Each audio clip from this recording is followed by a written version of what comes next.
आज पुत्रदा एकादशी है। हमारे यहाँ इसको शिव महापुराण में श्रावण शुक्ल एकादशी भी कहते हैं, और कहते हैं ये सती माता ने श्रावण के महीने में यही एकादशी के दिन से जो व्रत साधना करना प्रारंभ करी थी वो सुख देने वाली थी।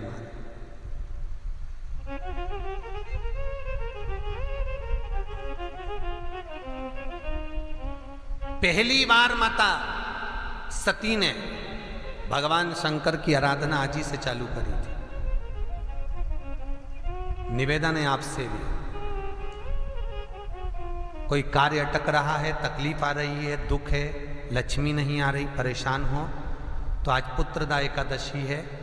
108 बेलपत्र की, जो बेलपत्र होते हैं उसकी, इसको छेद तो करते नहीं है सुई से, बेलपत्र की डंडी को बांधते जाओ 108 बेलपत्र की माला बना लो, और माला बनाकर भगवान शंकर के गले में, शंकर के शिवलिंग को जो चढ़ा देता है उसकी मनोकामना भगवान शंकर पूरी कर देते हैं। महाराज आगे वर्णन आया, सती मैया ने भगवान शंकर को पाने के लिए बहुत तप साधना करी, और तप साधना के फल अनुसार, तप साधना के फल के अनुसार भगवान शिव को प्राप्त करती हैं माता सती। समय बीता, दक्ष प्रजापति के यहाँ सती का शिव के साथ विवाह हुआ। समय आया, दक्ष प्रजापति अपमान करे भगवान शंकर का। शंकर भगवान उसी समय तप में लीन हुए। यज्ञ करा दक्ष प्रजापति ने, सबको बुलाया, शिव को नहीं। सती माता उस यज्ञ में गई, जलकर भस्म हुई। वही सती माता हिमालय राज के यहाँ पार्वती के रूप में विख्यात हो गई, और पार्वती के रूप में विख्यात हुई माता पार्वती। घोर तप करी भगवान शंकर का, घोर तप करा, और उस तप साधना से भगवान शंकर को माता पार्वती ने प्राप्त किया। घोर साधना। और रुद्राक्ष का पानी शंकर भगवान को किस स्थान पर चढ़ाएं कि घर में संपदा की कभी कमी ना हो। कोई व्यापार में अगर धन डूब भी गया है, पैसा चले भी गया है, तो आ जाए, उसके लिए रुद्राक्ष का पानी। और कौन से रुद्राक्ष का जल शंकर को समर्पित किया जाता है वो अपन कल की कथा में लेंगे, आगे बढ़ेंगे। भगवान शंकर की आराधना माता पार्वती जी करी है, गौर तप करा भगवान शंकर को पाने के लिए, गौर तप। और उस तप साधना में माता पार्वती और शिव का मंगल विवाह हुआ है। बड़े भाव और आनंद से भगवान शंकर दूल्हा बने। हमारे यहाँ कहते हैं दूल्हे को बना, बना मतलब शादी में पहले से गाते हैं 8 दिन पहले, बना जी बना जी बना जी। और दुल्हन को कहते बनी, बनी दुल्हन को कहा जाता है। तो बना और बनी, और दोनों में ही नहीं बनी तो काय का बना और काय की बनी, इसलिए दोनों में बने तो समझ लो बना और बनी है। महाराज शिव महापुराण में और प्रवेश करे। आपको कहा था समुद्र और शिव पुराण गहरी है। समुद्र में डूबोगे तो मरोगे, शिव महापुराण में डूबोगे तो तरोगे। रोज नूतन कथाओं को सुनिए, अपने जीवन को आनंदित बनाइए। मौका मिला है भगवान की कथा श्रवण करने का, वो भले एक क्षण का क्यों ना मिले, एक पल का क्यों ना मिले, उस मौके का सदुपयोग करिए।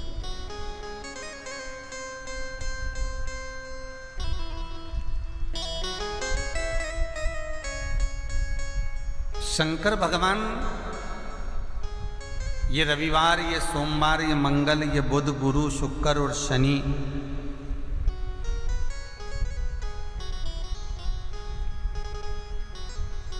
इन वारों का जब निर्माण भगवान शंकर ने करा,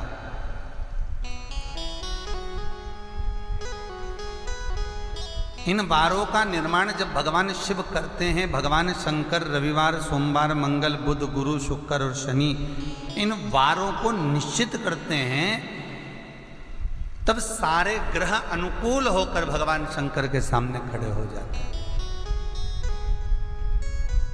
सारे ग्रह भगवान शिव के सामने, सारे ग्रह भगवान शंकर के सामने आकर खड़े होकर स्तुतियां करते हैं कि भगवान आपकी कृपा हम पर बनी रहे। 33 कोटि देवता जगत में पुजाएंगे, ब्रह्मा भी पुजाएंगे, भगवान विष्णु भी पुजाएंगे, इंद्र भी पुजाएंगे, अग्निदेव भी पुजाएंगे, वायुदेव, जलदेव, वरुण देव, गरुण देव, सारे देवताओं की पूजन होगी। पर हम ग्रहों का क्या होगा? हम ग्रहों की भी कुछ अभिलाषाएं हैं, हम ग्रहों का भी कुछ कल्याण करिए। और शंकर, अवघड़दानी मेरा शिव, मेरे भोलेनाथ, जो जगत में किसी को दुखी देख ही नहीं सकते। सर्वे भवन्तु सुखिना, ये मेरा शिव का ही वचन है, सब सुखी रहो।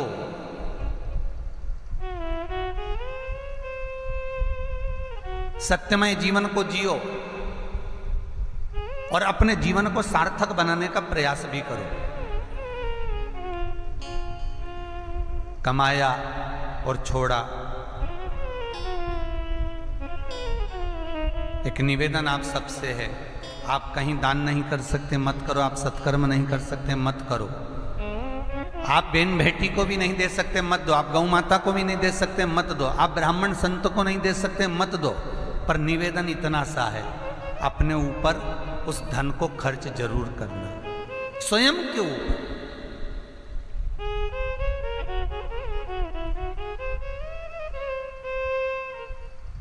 जोड़ा और छोड़ा से मतलब नहीं है, अपने ऊपर, अपने लिए। महाराज, लाखों रुपए लेकर कोई दूसरा व्यक्ति तुम्हारा खा जाता है, कई पैसा तुम्हारा व्यापार में कहीं ना कहीं लाख, 50,000, 2,000, 20,000, 25,000, 50,000, 10 लाख, 5 लाख, 25 लाख, 50 लाख रुपया तुम्हारा व्यापार में कहीं ना कहीं साल 2 साल में डूब जाता है। कहीं तुमने इधर उधर पैसा दिया होगा तो वो पैसा भी कहीं ना कहीं डूब जाता है। और एक एक रुपया बचाया, घर में से बचा बचा करके ये बचा लूं, वो बचा लूं, अपने सुख को समाप्त करते हुए जो तुमने धन एकत्रित करा वो दूसरे को दिया और वो दूसरा निकल गया और तुम उसका बाल बांका नहीं कर पाए। तो स्वतः अपने ऊपर क्यों ना सुख का भान करें हम?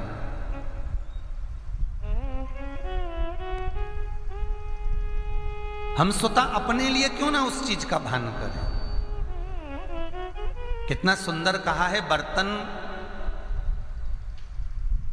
को जितना बाहर से मांजना चाहिए उससे दुगना बर्तन को अंदर से मांजना चाहिए। बोलो सही है कि गलत है? जितने टीवी के माध्यम से श्रवण कर रहे हैं, जितने फेसबुक यूट्यूब के माध्यम से श्रवण कर रहे हैं, जितने ऑनलाइन इस कथा को सुन रहे हैं, राव परिवार द्वारा, फरीदाबाद वालों द्वारा जो ये कथा सती खंड, सती चरित्र, शिव महापुराण की कथा जो हम श्रवण करने के लिए बैठे हैं, अपने चित्तवृत्ति में अपने मन पर हस्त कमल रखकर देखिए, हाथ रखकर विचार करना कि जितना बर्तन बाहर से मांजा जाता है उससे दुगना बर्तन अंदर से साफ होना चाहिए। महाराज,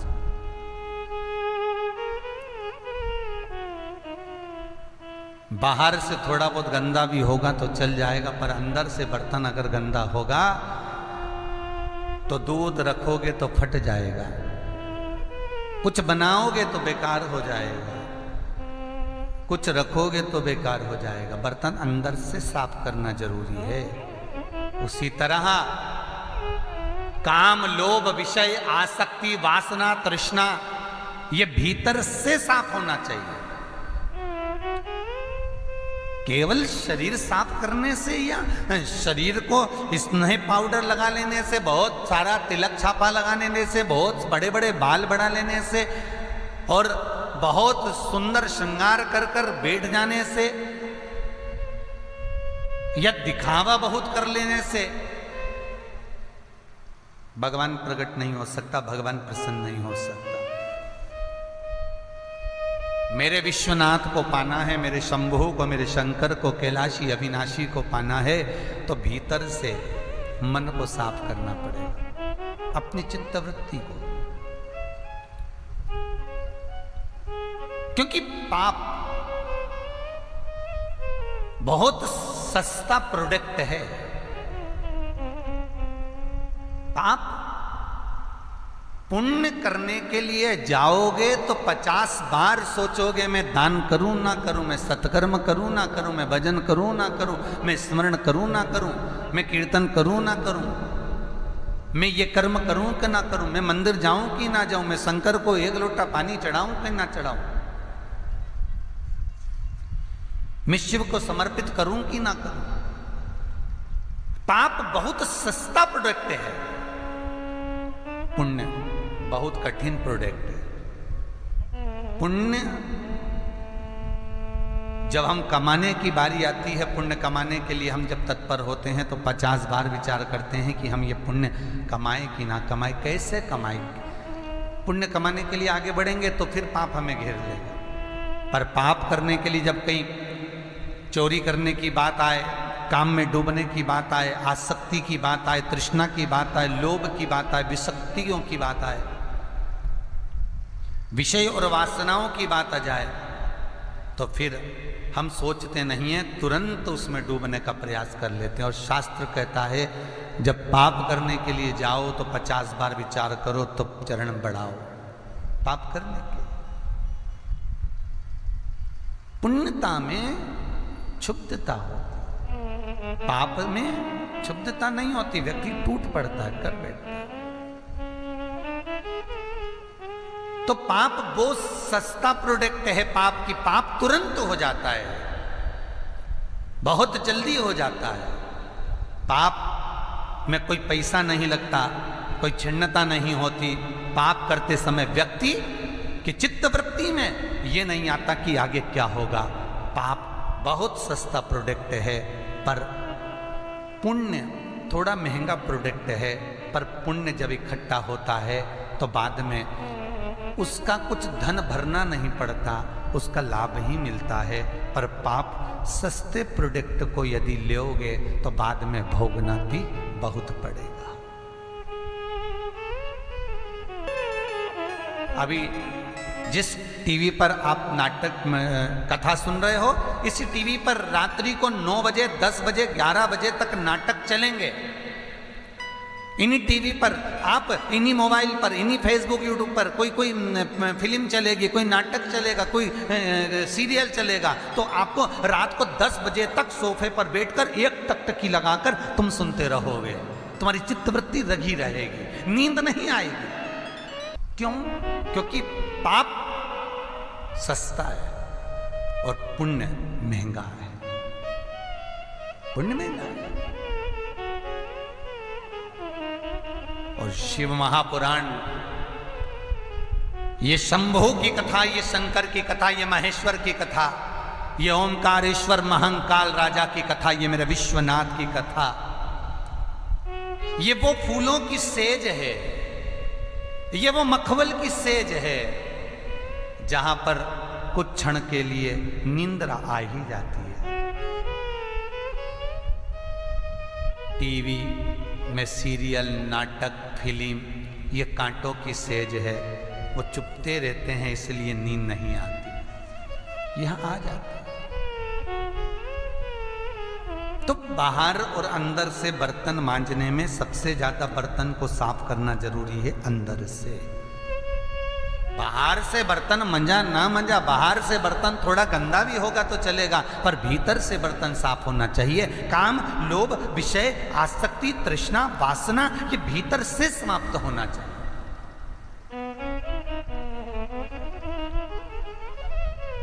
कई लोग तो ऐसे हैं जिनकी पूरी जिंदगी निकल गई साहब तीर्थ करते करते। कई लोग ऐसे हैं जिनकी पूरी जिंदगी निकल गई कथा सत्संग करते करते। कई लोग ऐसे हैं जिनके घर के लोग अगर कहीं कथा होती थी तो रोज कथा सुनने जाते थे। कई लोग ऐसे हैं जो टीवी पर भी रोज कोई ना कोई महाराज की कथा सुनते ही हैं। कई लोग ऐसे हैं जो दिन रात कथा में डूबे रहते हैं, उसके बाद भी बदल ही नहीं पाते, उसके बाद भी नहीं बदल। वही क्रोध करना, वही चिड़चिड़ करना, वही अपशब्द कहना, वही गालियां देना, वही ताने देना, वही कमेंट्स करना, वही अपशब्द कह देना, वही कोस देना, वही निंदा कर देना, वही कुछ बोल देना, किसी का चित्त वृत्ति हृदय दुखा देना, तो निवेदन है। पोथी पढ़ पढ़ जगमुहा पंडित भयो ना कोई, और 2.5 अक्षर प्रेम का पढ़े सो पंडित हो। मेरा निवेदन है आपसे, आपकी जिंदगी निकल गई। कई पंडितों को कई लोग फोन लगा के कहते हैं हमने तो उनकी कथा सुनी, हमने तो उनकी कथा सुनी, हम तो इतनी कथा सुने, हमने तो इतनी कथा सुनी। महाराज मैंने तो इतनी कथा सुनी, हमारे यहाँ तो इतनी कथा होती है, हमारे गांव में हमारे यहाँ ये महाराज आया, वो महाराज आया, वो महाराज आया। महाराज तो आया, पर तूने क्या लिया ये तो बता, तूने ग्रहण कितना करा? कथा सुनने के बाद आपकी जिंदगी में अगर थोड़ा सा बदलाव आए और घर के लोग कहें आज अम्मा बदली बदली सी दिख रही है, तो समझ लो कि तुम्हारी जिंदगी में बदलाव आया है, तुम्हारे जीवन में बदलाव आया। हमारे पास कई मैसेज आते हैं, हमारे बच्चे लोग बताते हैं कि गुरुदेव उनका मैसेज आया था, उन्होंने कहा था कि हम इतने समय से कथा सुन रहे हैं, हमारा पूरे परिवार में ये बदलाव आया, हमने ये बदला है, हमने ये बदला है, हमने माता पिता को प्रणाम करने का भाव रखा, हमने ये करने का भाव रखा। तो ये तुम्हारे जीवन में बदलाव आना चाहिए। अगर वही चिड़चिड़ प्रवृत्ति, वही काम, वही लोभ, वही आसक्ति, वही तृष्णा, वही वासना, वही क्रोध, तो फिर कोई मतलब नहीं। क्यों सुनते हो फिर कथा?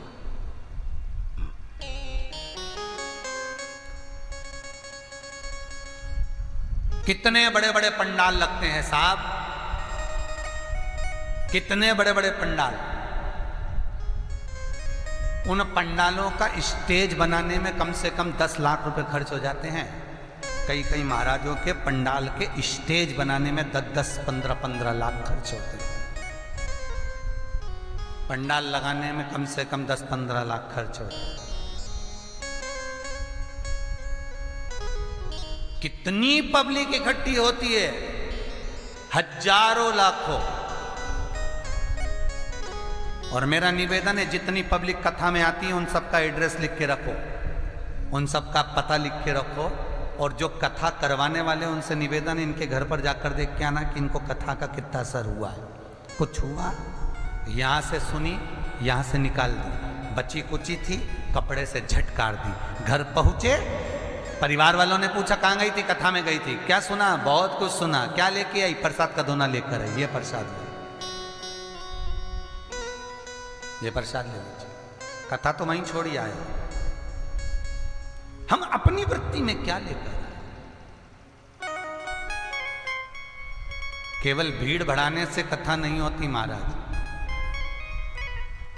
सुखदेव जी महाराज ने राजा परीक्षित को अकेले को कथा सुनाई थी बट वृक्ष की छांव में। शंकर भगवान ने माता पार्वती को अकेले में कथा सुनाई थी अमर कथा, अमर गुफा में।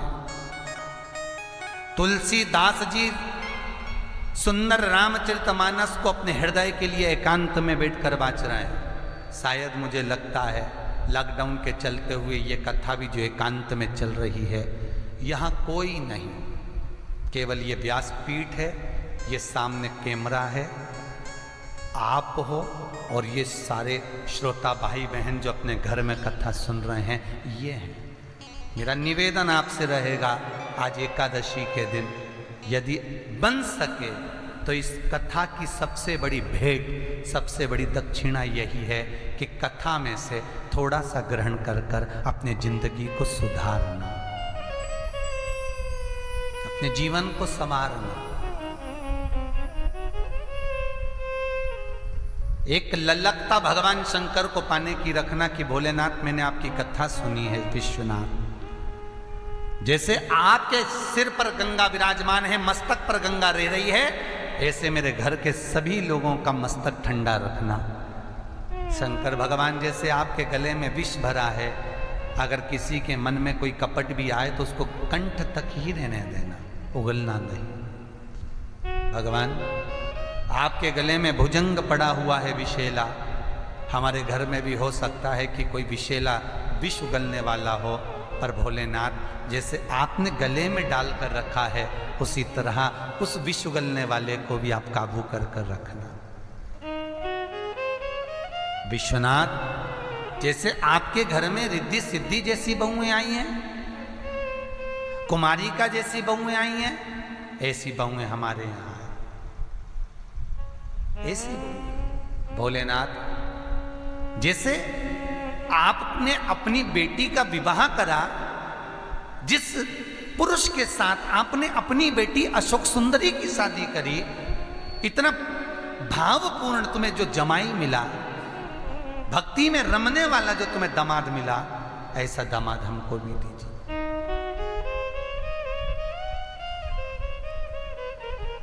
क्यों कहते हैं हम बार बार आपसे कि शंकर के मंदिर में जाओ तो अशोक सुंदरी की पूजन करो, अशोक सुंदरी का स्मरण करो? क्यों कहते हैं, किस लिए कहते हैं, किस कारण, क्यों कहा जाता है?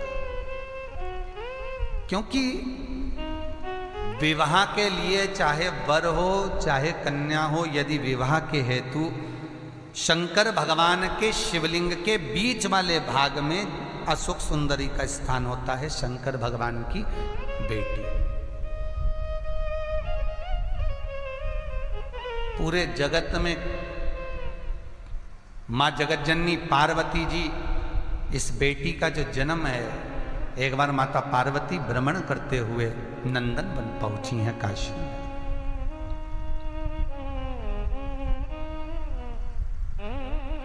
और नंदनवन में काशी में माता पार्वती जी जैसी पहुंची शंकर जी के साथ, भगवान शंकर ने कहा पार्वती मुझे किसी काम से जाना पड़ेगा, तो यहां रुक। पार्वती जी कहती मैं अकेली क्या करूंगी, इस जगह पर मैं अकेली रहकर क्या करूंगी, भोलेनाथ मैं भी आपके साथ चलूंगी। नहीं नहीं तू रुक, मैं क्या है। शंकर भगवान जैसे ही पार्वती को छोड़कर चले तो पार्वती कहती है मैं अकेली हूं। शंकर भगवान कहते सामने अशोक का वृक्ष है, और इस वृक्ष से जो तू मांगेगी तुझे मिल जाएगा,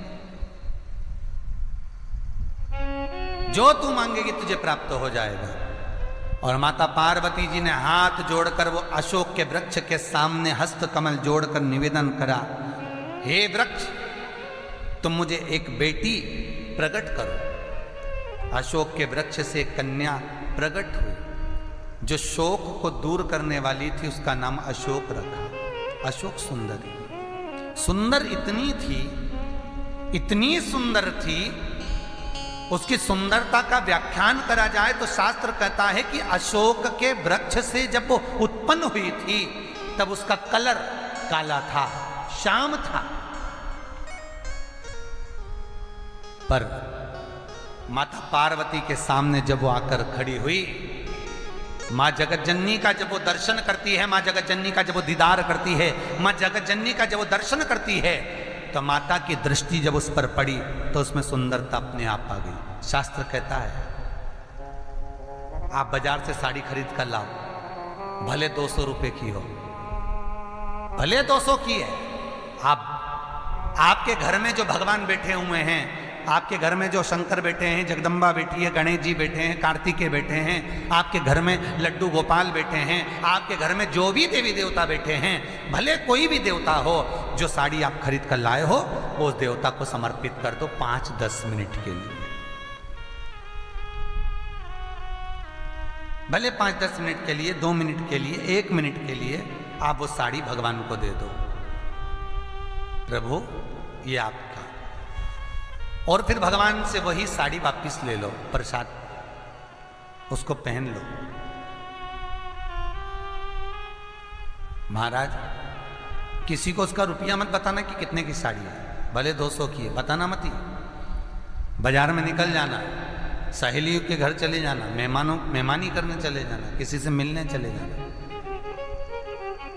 वो साड़ी की कीमत अगर कोई बताएगा तो 200 नहीं बताएगा, वो हजारों में ही बताएगा कि इसकी कीमत बढ़ गई। क्यों?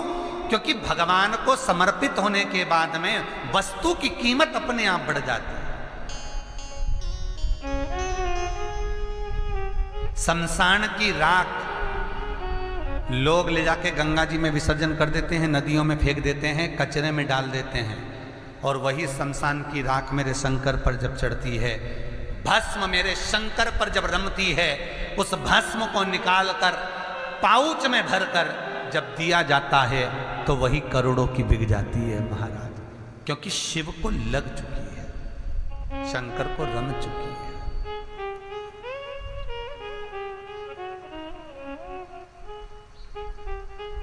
भगवान शिव को रम गई। एक कोई वस्तु आपने खरीदी, कोई चीज आपने खरीदी, वो भगवान को पहले दे दो। यदि आप भगवान को दोगे तो उसकी कीमत अपने आप बढ़ जाएगी, उसका सुख अपने आप बढ़ जाएगा, उसका आनंद अपने आप बढ़ जाएगा, अपने आप। भगवान के सामने कोई वस्तु अगर पहुंचती है, सदगुरु के सामने, भगवान के सामने, परमात्मा के सम्मुख में, भगवत के सामने अगर भगवान के सम्मुख में कोई सामग्री पहुंच गई तो उसका स्वाद बढ़ गया। प्रैक्टिकल करके देखना, कहीं सियोर वाला महाराज झूठ तो नहीं बोल रहा, तो आज ही प्रैक्टिकल करना। थोड़ी सी कोई प्रसाद बना लेना, थोड़ा सा कोई प्रसाद, कोई आटा सेक कर, आज तो खैर एकादशी हो गया, आज मत सेकना तो कल सेक लेना है। कोई आटा सेक कर शक्कर मिलाकर पंजेरी बनाना, दूध दही शहद शक्कर मिलाकर पंचामृत बनाना, एक पंजेरी और पंचामृत सत्यनारायण भगवान के सामने रख देना, एक पंजेरी और पंचामृत शंकर जी के सामने रख देना, एक पंजेरी पंचामृत किसी भगवान के सामने रख देना, एक पंजेरी पंचामृत किसी भगवान के सामने रख देना, और एक पंजेरी पंचामृत फ्रिज के ऊपर रख देना, एक पंजेरी पंचामृत कहीं रसोई घर में पड़े रहने देना, अलमारी पे रखे रहने देना, उसको भगवान के सामने मत ले जाना। तो तुम देखोगे कि जो भगवान के सामने, सत्यनारायण के सामने, शंकर जी के सामने, तुम्हारे भगवान के सामने जो तुमने पंजेरी और पंचामृत जो बनाया है, उसको खाकर देखना, उसमें स्वाद बढ़ जाएगा। और जो फ्रिज के ऊपर रखा है, अलमारी पे रखा है, रसोई घर में रखा है, उसमें स्वाद नहीं आएगा। जितने इस टीवी के माध्यम से कथा को सुन रहे हैं, फेसबुक यूट्यूब से जितने लोग इस कथा को सुन रहे हैं, एक बार प्रैक्टिकल जरूर कर कर देखना। एक राम भाजी मतलब मिक्स वेज सब्जी, अन्नकूट की सब्जी, मिक्स वेज सब्जी, राम भाजी एक बार तुम बनाना, और एक बार राम भाजी मिक्स वेज सब्जी अन्नकूट की, किसी भगवान को भोग लगाकर खाना, दोनों में अंतर मिलेगा। जो भगवान के सामने मिक्स वेज सब्जी का भोग लगाया है, राम भाजी का भोग लगाया है, भगवान के सामने जो सब्जी तुमने अन्नकूट की रखी है, उसमें स्वाद आ जाएगा। भले नमक नहीं हो, भले उसमें मिर्ची ना हो, भले उसमें कुछ डला ना हो, उसमें भले ग्रेवी ना हो, उसमें भले दाना सिंगदाना तिल्ली कुछ भी नहीं हो, उसमें भले कुछ ना डला हो, तो भी स्वाद आएगा। और एक तुम बना बना कर थक जाओ तो भी स्वाद नहीं आएगा, क्योंकि वो भगवान के लिए नहीं बनी, वो भगवान की। भंडारे की सब्जी, कद्दू की, काशी फल की, भंडारे की। नवरात्रि में कितने भंडारे होते हैं, गणेश जी के समय पर कितने भंडारे होते हैं, कोई गुरु जी के यहाँ फंक्शन हो, किसी के यहाँ कार्यक्रम हो, तो भंडारे कितने होते हैं। कई मंदिर चले जाओ, गोवर्धननाथ जी की परिक्रमा चले जाओ, काशी चले जाओ, महाकाल चले जाओ, कोई सोमती अमावस्या वगैरह का किसी के यहाँ भंडारा चल रहा हो, टेबल पे कोई पूरी सब्जी दे रहा हो, उसको खा के देखना, स्वाद आएगा। अपने साथ में जो टिफिन लेकर आए उसमें स्वाद नहीं आएगा, जो वहां का प्रसाद में स्वाद है, उसमें स्वाद बढ़ गया। क्योंकि भगवान के सम्मुख में जो आ गया, भगवान के सामने जो पहुंच गया, उसमें स्वाद बढ़ गया, उसमें स्वाद बढ़ा।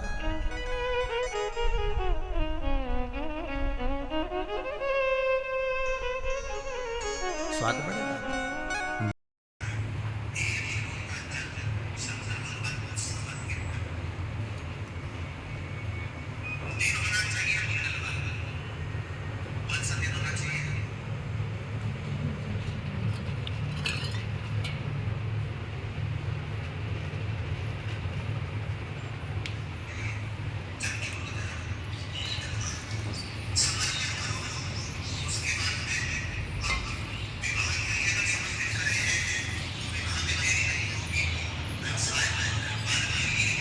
सामने कुछ पहुंच गया,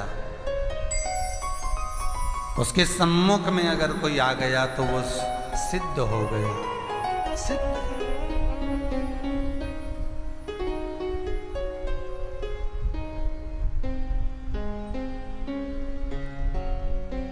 अशोक के वृक्ष से, शोक के वृक्ष से अशोक सुंदरी प्रकट,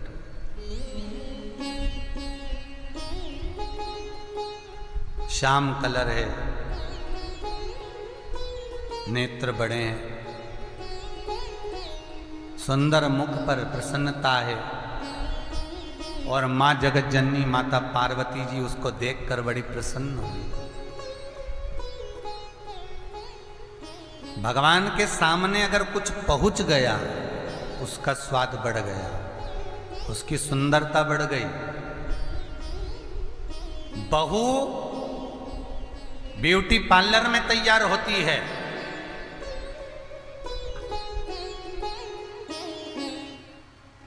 सास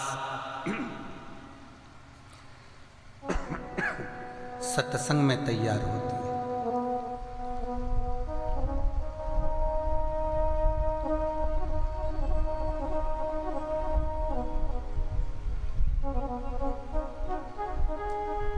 ब्यूटी पार्लर में बहू तैयार हुई है, सास सत्संग में तैयार हुई है। पार्लर की चमक थोड़ी देर में उतर जाएगी, पर जो सत्संग में एक बार तैयार हो गया, आप अपने अपने घर की बुजुर्ग माताओं को देखना, बूढ़ी बूढ़ी माओं को देखना, और एक घर की बहू को देखना, वो थोड़ा सा काम करती है, थक जाती है, बार बार मुंह धो भी लेती है, थोड़ा सा नैनों में सुरमा, थोड़ी लाली भी लगा लेती है, कंगा फेर के चोटी भी कर लेती है। और अपने घर में बुजुर्ग माँ हो, सास हो, माँ हो, उसको देखना, न बार बार मुंह धोती न चोटी करती। सुबह एक बार जो तैयार हुई, जो लगी रात तक की छुट्टी, और उसकी चमक और इसकी चमक देखना, क्योंकि ओल्ड इज गोल्ड।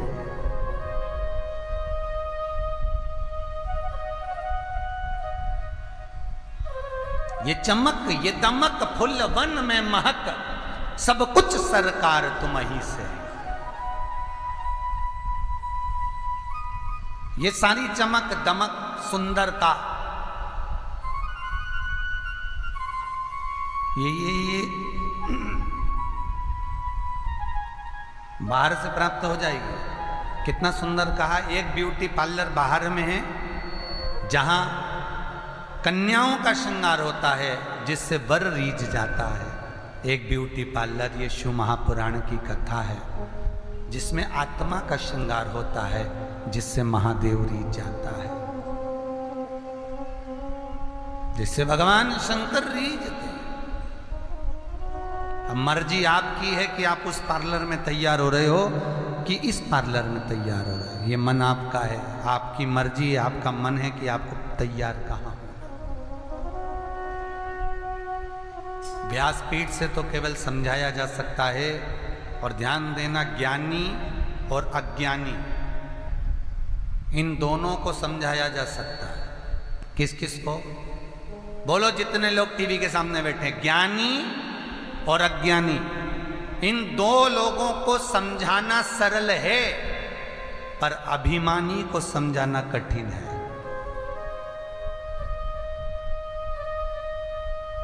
ज्ञानी को भी समझा सकते हो, अज्ञानी को भी समझा सकते हो, पर जिसके भीतर ही अभिमान समाया हुआ हो, जिसके भीतर अभिमान भरा हुआ हो, वो क्या समझेगा?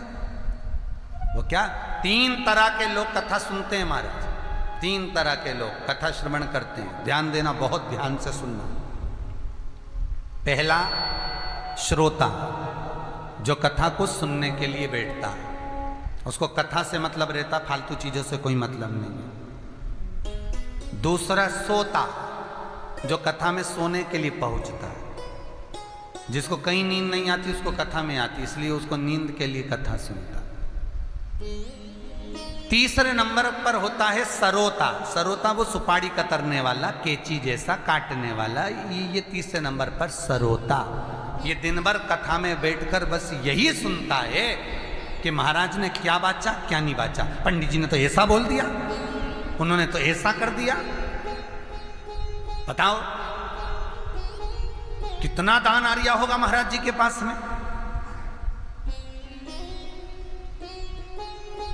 वो सरोते का काम है, वो कतरना, वो काटना। केवल दिन भर बैठकर उसने जिंदगी में कुछ भी नहीं करा, केवल कतरा ही है।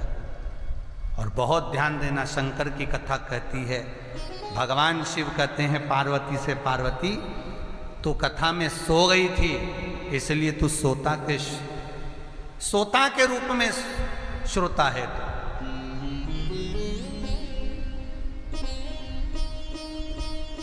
एक निवेदन भगवान शंकर पार्वती से कहते हैं, तू 15 मिनट की कथा सुन, 10 मिनट की कथा सुन, 5 मिनट की कथा सुन, भले आधे घंटे की कथा सुन, पूरी कथा में ना तो तुझे सोना है और ना सरोता बनकर कतरना है। जो अच्छा मिले उसको ग्रहण कर लीजिए, जो बेकार मिले उसको छोड़ दीजिए। एक उंगली अगर हम किसी पर उठाते हैं तो ये 3 उंगलियां हमारे भीतर जाती है कि तुम अपने अंदर झांक कर देखो कि तुम कैसे हो। तब दूसरे पर उंगली उठाना कि वो सामने वाला कैसा है। अच्छे को अच्छा नजर आएगा, बुरे को बुरा नजर आएगा, धर्मात्मा को धर्मात्मा, पुण्यवान को पुण्यवान नजर आएगा, साहूकार को साहूकार, ईमानदार को ईमानदार, धर्मात्मा को धर्मात्मा नजर आएगा, कपटी को कपटी नजर आएगा, बेईमान को बेईमान नजर आएगा, प्रपंची को प्रपंची नजर।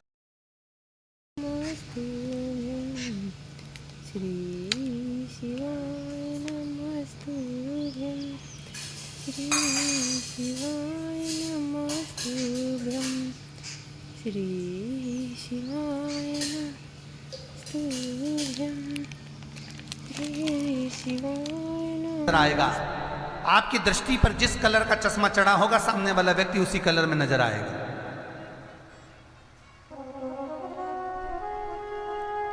हम सुधरेंगे, युग सुधरेगा, हम बदलेंगे, युग बदलेगा।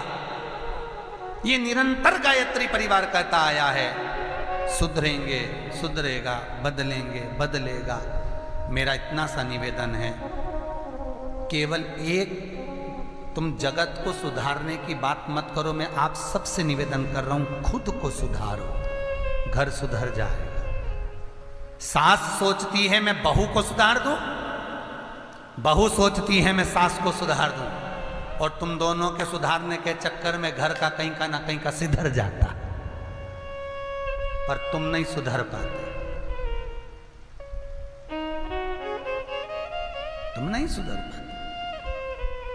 बहू सास को सुधारना चाहती है, सास बहू को सुधारना चाहती है, और सुधरना है नहीं। जरा जरा सी बात में मुंह फुला कर बैठ गए, कहीं बात करना बंद कर दिया। अरे कभी विचार करिए, विचार करना कभी जिंदगी में एक बार, कि सास के पास जो दौलत है वो क्या वृद्धाश्रम में देकर जाएगी? सास के पास में जो रकम पड़ी है, सोना चांदी पड़ा है, तो क्या वो गौशाला में देकर जाएगी? सास के पास में जो दौलत पड़ी है तो क्या वो अनाथालय में देकर जाएगी? नहीं। बेटा कैसा भी हो, बहू कैसी भी हो, वो जोड़ जोड़ के अगर मर रही है तो वो तुम्हारे लिए जोड़ रही है, वो तुम्हारे लिए जोड़ रही है। फिर भी तुम्हारे मुंह से निकल जाता है, डोकरी बड़ी कंजूसड़ी है, बुढ़िया बहुत कंजूस है, 1 रुपया नहीं छूटे, अठन्नी नहीं छूटे। वो किसके लिए जोड़ रही है? कौन सा वो मोहल्ले वालों को दे देगी? नहीं। जिनके बेटे भी बाहर रहते हैं, ऐसी ऐसी बूढ़ी बूढ़ी माताओं से कथाओं में हमारा मिलना हुआ है। वो तभी ये 4-5 महीने से लॉकडाउन के चक्कर में कहीं जाना नहीं हुआ, बूढ़ी बूढ़ी माताओं से हमारा मिलना होता है जिनके बच्चे भी बाहर रहते हैं। और पड़ोसी के बच्चे को बुलाती है, बेटा मेरी दूध की थैली ला दे, बेटा मेरी दवाई ला दे, बेटा मेरा ये ला दे, और वो पड़ोसी का बेटा दौड़ दौड़ कर सामान ला कर देता है। पड़ोसी का बेटा दौड़ दौड़ कर सामान लेकर आता है। और बूढ़ी मां बीमार भी पड़ती है तो पड़ोसी के बच्चे लेकर चले जाते हैं। तो बूढ़ी मां पड़ोसी के बच्चे को जायदाद दे देती है क्या? पड़ोसी के बच्चे को कोई रकम दे देती है क्या? कभी जिंदगी में एक सोने की अंगूठी निकाल कर दे देती है क्या? नहीं। वो जोड़कर उन्हीं बच्चों के लिए रखेगी जो दूर रह रहे हैं, कभी पूछे नहीं, रहे उन्हीं के लिए। तो फिर क्यों भेद? फिर किस बात की लड़ाई, किस बात का भेद है साहब? अर्जुन, नकुल, सहदेव, युधिष्ठिर, भीम कौरवों पर विजय प्राप्त कर कर हरिद्वार गंगा नहाने के लिए गए। तो हरिद्वार में गंगा जी हाथ जोड़कर खड़ी हो गई, मुझ में स्नान मत करना तुम। देखिए, स्वयं कृष्ण जिसका साथ दिए हैं, वो अर्जुन, नकुल, सहदेव, भीम, युधिष्ठिर के हाथ जोड़कर गंगा खड़ी है, सामने खड़ी हो गई।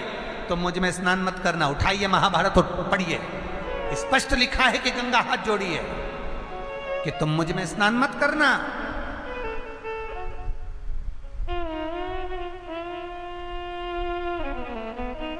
युधिष्ठिर ने पूछा, गंगे मां, हमने कौन सा पाप कर दिया जो आप मना कर रही हो कि मुझ में स्नान मत करना? गंगा कहती है, कैसे भी थे तो तेरे भाई थे, तो तेरे कुल के, जो उनको मारकर तू खून के दाग धोने मेरे जल में आया है। सुन ले युधिष्ठिर, सुन ले नकुल, सहदेव, अर्जुन, भले हस्तिनापुर का राज्य मिल गया, तुम्हारे पास में दौलत आ गई, दिल्ली के तुम राजा बन गए, हस्तिनापुर के तुम राजा बन गए, तुम्हारे पास में राजसी ठाट आ गया, तुम राजा कहलाने लगे, द्रौपदी महारानी कहलाने लगी, कुंती राजमाता कहलाने लगी। गंगा कहती है, केवल नाम कमाया, दौलत कमाई, सत्ता कमाई, पर उस परम धाम में तुमने सुख नहीं कमाया। उस परम धाम में तुम्हें सुख नहीं कमाया। तुम जिस परिवार को तुमने मारा है वो तुम्हारे ही थे, इसलिए मरने से पहले तुम भी तुम्हारे परिवार के लिए रो रो कर मरोगे। लगाइए हिसाब। बद्रिकाश्रम का दर्शन करने के बाद जब पांडव गौलोक धाम के लिए, बैकुंठ के लिए प्रवास करते हुए आगे बढ़े, उठाइए महाभारत का चरित्र, चले एक एक करते करते पहले कुंती, द्रौपदी, अर्जुन, नकुल, सहदेव चले जाते हैं। युधिष्ठिर फूट फूट कर रोता है, इनके लिए तो मैंने हस्तिनापुर जीता था, इनके लिए तो मैंने सत्ता धारण करी थी, इनके लिए तो मैंने राजपाट पाया था, और ये चले गए। रोता रोता आखिरी में युधिष्ठिर भी चले जाता है। धर्मराज की सभा में युधिष्ठिर पहुंचकर कहता है, मेरे सामने मैंने तड़पते हुए, मरते हुए देखा है। क्या पाप कर्म किया था? धर्मराज स्वयं यमराज भी कहते हैं, गंगा जी ने कह तो दिया था कि धुल नहीं पाएगा। मन का धन व्यक्ति कर सकता है, बहुत ध्यान देना महाराज। किसी का 5,000, 10,000, 50,000 रुपया तुमने खा लिया, तुम थोड़े समय तो सुखी हो जाओगे। किसी का रखा हुआ बैग तुमने चुरा लिया, तुम थोड़े समय तो सुखी हो जाओगे। तुमने किसी का मोबाइल उठा लिया रास्ते में से, थोड़े समय तो तुम सुखी हो जाओगे। किसी का पड़ा हुआ धन मिल गया, तुमने ले लिया, तुम थोड़े समय तो सुखी हो जाओगे, पर बाद की जिंदगी तो नरक जैसी ही भोगना है भाई। पहले के समय में इतनी ईमानदारी थी, कोई 2, 5 हजार, 10,000 उधार लेकर जाता था तो तुरंत लौटाता था, उसको भोजन नहीं भाता था, साफ नींद नहीं आती थी, उसका पैसा देना है, उसका पैसा देना है। एक एक रुपया जोड़कर रुपया वापस कर कर आता था, वापिस कर कर आता था। आज के जमाने में कोई उधार लेकर जाए, बिना ब्याज के भी कोई दे दे, तो सबसे पहले वो जीमने की सोचता है, ये सोचता है मैं खा, पर खा लोगे। एक कथा शिव महापुराण की, एक सेठ जी सबको उधार पैसा देते थे, सबको उधार, और एक कागज पे लिखवा लेते थे, या जन्म में दोगे कि अगले जन्म में दोगे, और सिग्नेचर कर दो। जो चतुर होता था वो कहता था हम यही जन्म में दे देंगे, जो खाने की नियत रखता था वो कहता था अगले जन्म में देंगे। एक चोर को मालूम पड़ गया कि सेठ जी के पास में बहुत धन है और वो सबको उधार पैसा देता है और कहता है कि यह जन्म में दोगे कि वहां जन्म में दोगे, सबको उधार देता है। चोर ने सोचा इतना पैसा है तो जरा मैं भी जाके देख लूं, सेठ जी से पैसा उधार लूंगा, बच्चे का ब्याह का कह दूंगा, उधार ले लूंगा, तिजोरी देख लूंगा, रात को जाके माल चुरा लूंगा। पहुंच गया चोर, सेठ जी मेरी बेटी की शादी है सेठ जी। सेठ जी कहने लगे ले लो रुपया, कितना चाहिए? मात्र 20,000। या जन्म में दोगे कि वह जन्म में दोगे? चोर ने सोचा यह जन्म किसने देखा, अगले जन्म में देंगे। अगले जन्म कौन देखा? अगले जन्म में देंगे, ठीक है ले जाओ। ले गया। रात को चोर आया, सेठ जी के बाड़े में, सेठ जी के घर के बाहर बहुत सारी भैंस बंधी हुई थी सेठ जी की। सेठ जी दूध का धंधा करते थे, बहुत भैंस बंधी थी। चोर उसी भैंस के तबेले में जाकर छुप गया और भैंस के तबेले में जाकर चोर छुपा। उसने सोचा सेठ जी उठ के जाएं और इनकी तिजोरी उठा कर ले जाऊं। रात के 1:30 बज गई। 1:30 बजे ये चोरी करने के लिए निकला ही था, इतने में सारी भैंसें आपस में बात कर रही थी। एक भैंस ने दूसरी भैंस से कहा जी तो कितने साल से दूध दे रही है? वो बोली 4 साल से। दूसरी से पूछा तू? मैं 6 साल से दूध दे रही। तो मैं 3 साल से दे रही। एक बहुत पुरानी भैंस थी, 8-10 साल से दूध दे रही थी। उससे पूछा अपन सब भैंसें सेठ जी को इतना दूध क्यों दे रही हैं? पुरानी भैंस बोली ये सेठ बड़ा चतुर है, जब भी पैसा उधार देता है तो पूछ कर देता है कि या जन्म में दोगे कि अगले जन्म में दोगे। जो उस जन्म में नहीं देकर आता, अगला जन्म भैंस का लेकर सेठ जी क्या निचोड़ निचोड़ के देना पड़ता है।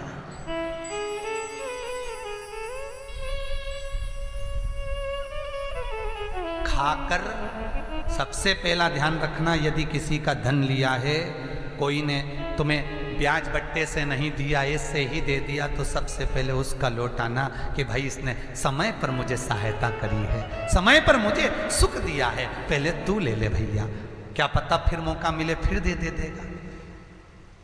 पर यदि खा लिया, चले भी गए, ना जाने कितने जन्म लेकर भोगना पड़ेगा, कितने जन्म। ये कई लोग हमारे पास में आते हैं, कई लोग आते हैं और कई लोग फोन लगा कर कहते हैं गुरुजी से कहिए हमारा पैसा डूब गया, गुरुजी से कहिए हमारा पैसा वो खाकर चले गया, गुरुजी से कहिए उसने हमारा रुपया रख लिया, वो दे नहीं रहा। मेरा निवेदन है, पूर्व समय में तुम उसका खाए थे, इसलिए आज के समय में वो तुम्हारा खाकर चले गया, तुम बाल बाका नहीं कर पाए, ले गया। कर्म का भोग तो भोगना पड़ता है।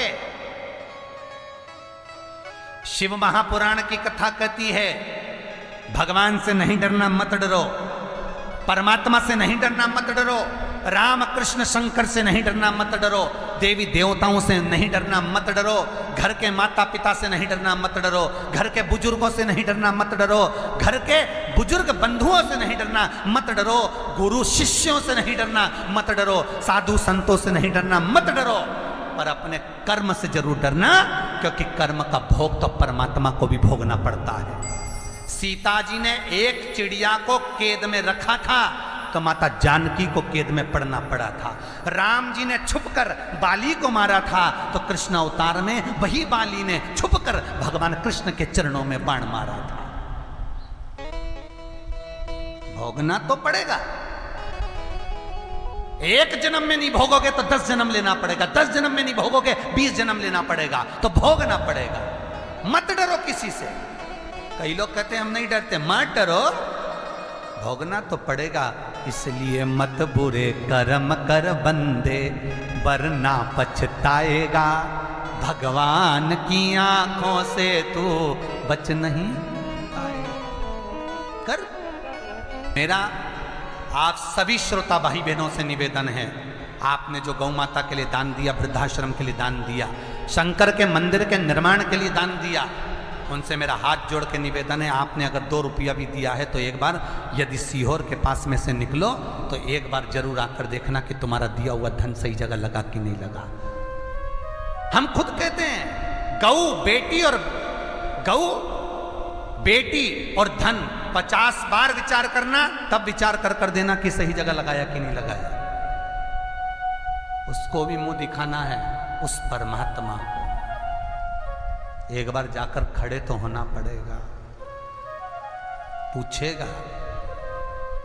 जरा सा इनकम टैक्स वाला आता है और हिसाब लेता है तो लोगों के पसीने छूट जाते हैं केवल इंसान को हिसाब देने में। जब वो 100 साल का हिसाब लेगा, एक एक श्वास का हिसाब लेगा, कहां गंवा दी, क्या करा था, पूछेगा, देना पड़ेगा। बहुत ध्यान से दे। लक्ष्मी भी देना है तो अच्छी जगह देना, बेटी देना तो अच्छी जगह देना, किसी पियक्कड़ को मत देना, जुआरी को मत देना, जो बेटी का सम्मान ना करे उसको मत देना। गौ माता किसी ऐसे ब्राह्मण को मत देना, तुमने तुम्हारे ससुर के निमित्त से, तुमने तुम्हारी सास के निमित्त से गाय किसी ब्राह्मण को 12वें के दिन 13वें के दिन सास ससुर कहीं चले गए, मर गए, उनके निमित्तार्थ ब्राह्मण को दे दी। ब्राह्मण ले गया, थोड़े दिन बांध के रखी, दूसरे को भेज दी, दूसरे से तीसरे को, तीसरे से चौथे को, वो गाय कसाई के हाथ कट गई। बद्दुआ तुझे लगेगी कि संकल्प तूने दिया था। ठीक तो श्रेष्ठता में दीजिए।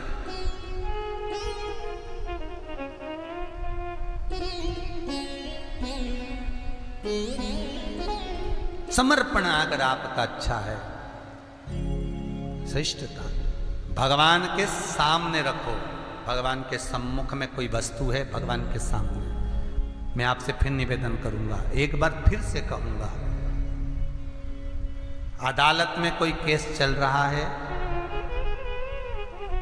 किसी एग्जाम में आप बैठ रहे हो, किसी परीक्षा को आप देने जा रहे हो, फॉर्म भरा है, एग्जाम में बैठ रहे हो, किसी जगह पर लगे हो, कोई चीज आप करने जा रहे हो, तो सबसे पहले वो फॉर्म मेरे भगवान के सामने रखो।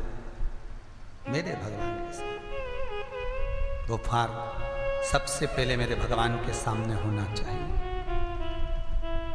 और उस विश्वनाथ से, उस भोलेनाथ से, वो भरण पोषण करने वाले शंभु शंकर से, मेरा उमा महेश से निवेदन करो कि ये आप भर रहे हो, आपने करा है, ये आपका है, मैं तो केवल निमित्त हूं। मेरे शंकर बाबा, दुनिया के लोग परेशान कर रहे हैं, मैं तो केवल आपका दास हूं। बाबा, ये केस आपकी अदालत में चलना चाहिए, मुझे मतलब नहीं, मुझे मतलब नहीं।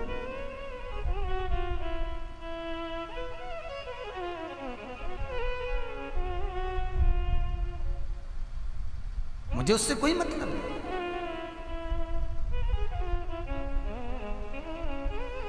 आज इंदौर के एक भगत का फोन आया, गुरुजी से पूछो, पिताजी को बीमारी हो गई है ये कोरोना महामारी के चलते, कोई उपाय? डॉक्टर अंदर जाने नहीं देंगे। कल रात्रि की बात थी, बच्चों का फोन आया, बहुत दुखी व्यक्ति है, रो रहा है। शंकर जी को ये चढ़ाकर इस तरह से प्रयोग कर लो, आराम मिलेगा। सवेरे उसका मुस्कुराते हुए फोन आया, पिताजी की तबीयत ठीक है। बस विश्वास आपने शंकर पर करा, विश्वास आपने शिव पर करा। हमने तो केवल कहा था कि तुम चले जाओ और कर लो, तुम विश्वास रखकर गए तो हुआ। विश्वास ही नहीं है तो भगवान कहां मिलेगा साहब? भरोसा है ही नहीं तो तुम तीर्थ भी चले जाओगे तो भगवान नहीं मिलने वाला, तीर्थों में भी जाकर भगवान नहीं मिलने वाला। विश्वास होगा तो घर में परमात्मा आएगा। जैसे राव परिवार कथा करवा रहा है तो विश्वास था सबका। इतने सारे श्रोता भाई बहन रोज भगवान से विनती कर रहे होंगे, फेसबुक खोल खोल के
जोड़ा और छोड़ा, ये तो जीवन का नियम है।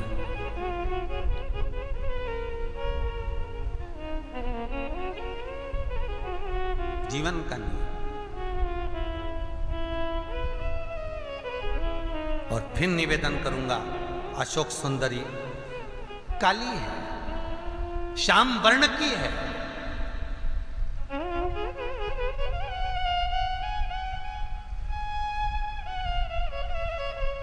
श्याम वर्ण है।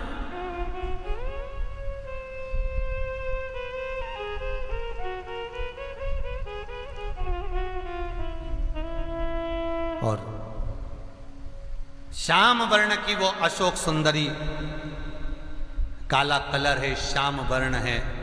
जब माता पार्वती नंदन वन में काशी में बैठी हुई थी और माता के सामने जब अशोक सुंदरी सामने आकर खड़ी हो गई, हर माँ अपनी बेटी को सुंदर देखना चाहती है, हर माँ अपनी बेटी को सुखी देखना चाहती है, हर माँ अपने बच्चों को सुखी देखना चाहती है।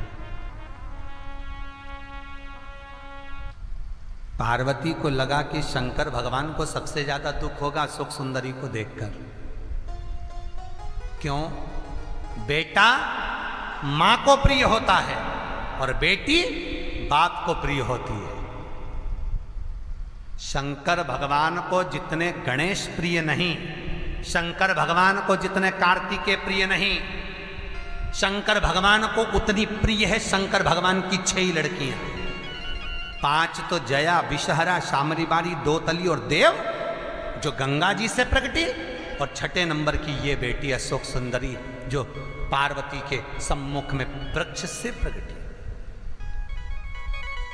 शंकर की प्रियता है। जितने लोग कथा को सुन रहे हैं इस टीवी के माध्यम से, जितने लोग कथा को ऑनलाइन श्रवण कर रहे हैं, उन घर में अगर पिता होगा तो उस पिता की दशा बेटी से है और बेटी की दशा पिता से है।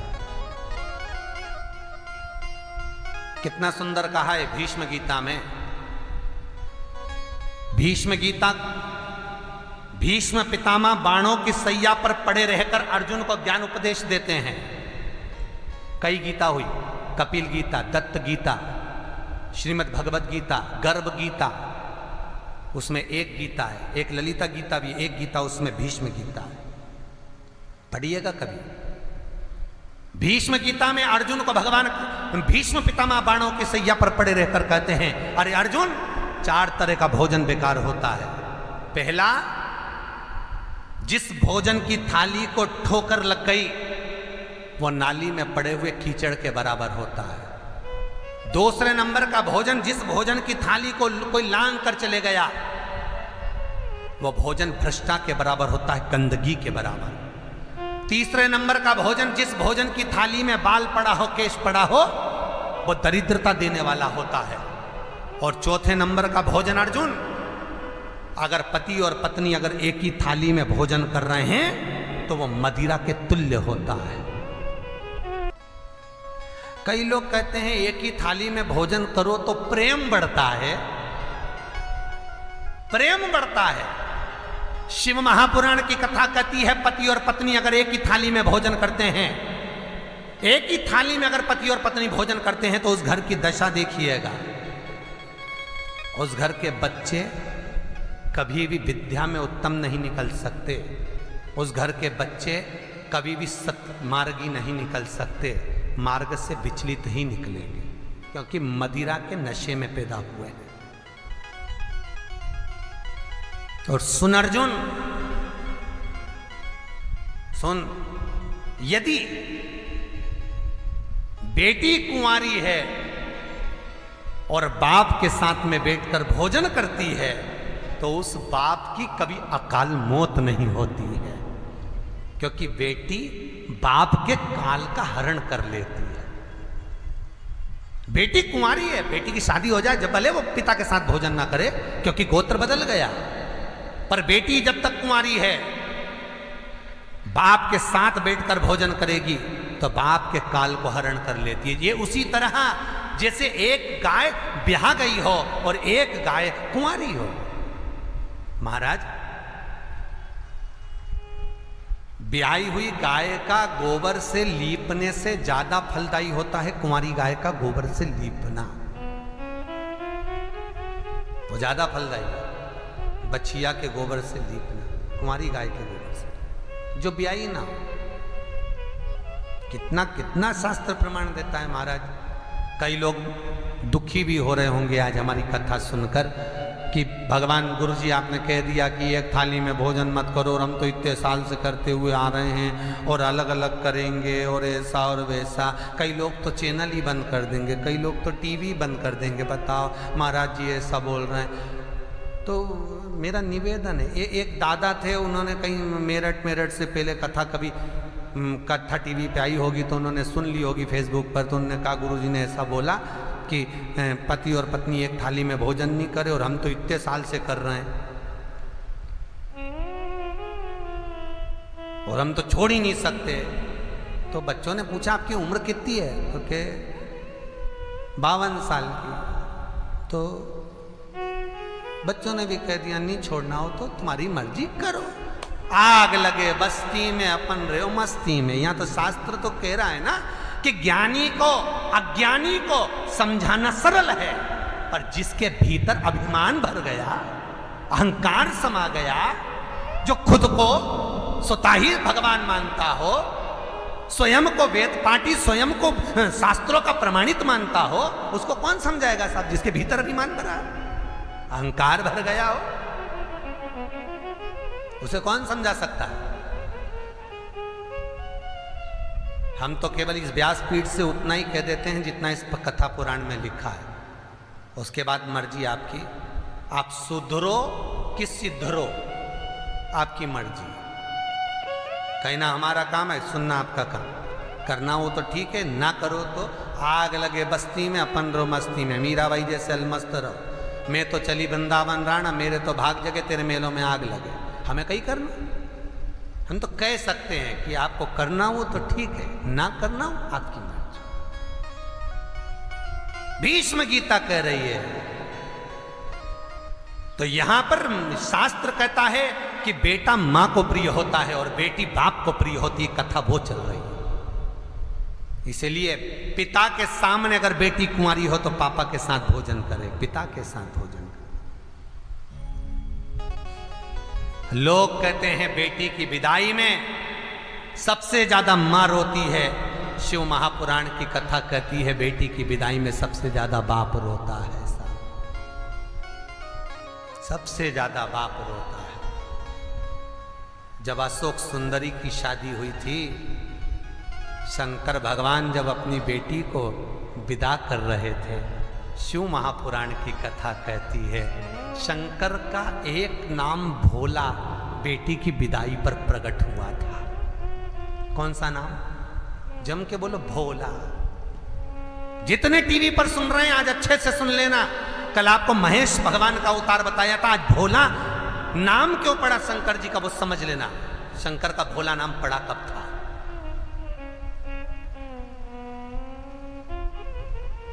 कितना भी करोड़पति बाप हो साहब, कितना भी धनपति बाप हो साहब, बेटी की विदाई पर वो कंगाल ही समझता है कि मेरी बेटी को मैंने डॉक्टर बना दिया, इंजीनियर बना दिया, बेटी को पढ़ा लिया, लिखा दिया, विद्वान बनाया, सब कुछ इस बेटी को करने के बाद जिस माँ ने दूध पिलाया, जिस बाप ने हाथ पकड़कर स्कूल ले जाना सिखाया, दुकान की शटर गिराकर बेटी को लेने ट्यूशन चले गया, दुकान को बढ़ाकर नौकर के सुपुर्द कर कर बेटी को लेने कॉलेज चले गया, नौकर को नहीं भेजा खुद गया, वो बाप जब अपनी बेटी को विदा करता होगा उस बाप की दशा क्या होती होगी, उस बाप की दशा क्या होगी। जितना मां नहीं रोती बेटी की विदाई में, उतना बाबुल रोता है। शंकर भगवान की मृग छाला को अशोक सुंदरी सजाती थी। शंकर भगवान की मृगशाला को अशोक सुंदरी साफ करती थी। शंकर भगवान के कमंडल में जल गंगा का लेकर आती थी। एक दिन शंकर जी ने गौरा से पूछा पार्वती से, पार्वती साधना से उठता हूं, जल भरा हुआ मिलता है, कहीं से आता हूं तो आसन बिछा हुआ मिलता है, पार्वती क्या तू लगा देती है आसन? पार्वती कहती है शंभू बाबा से, भोलेनाथ से, प्रभु मैं घर के कार्य में लगी रहती हूं, बाहर नहीं आ पाती, पर मुझे लगता है अशोक सुंदरी ये सब साज सजाती होगी। एक बेटी और बाप का प्रेम क्या होता है वो शंकर से सीख लो साहब। एक बहन और भाई का संबंध क्या होता है, शंकर और शंकर की बहन से सीख लो साहब। एक बहू और सास का संबंध क्या होता है, मेरी पार्वती और रिद्धि सिद्धि से सीख लो साहब।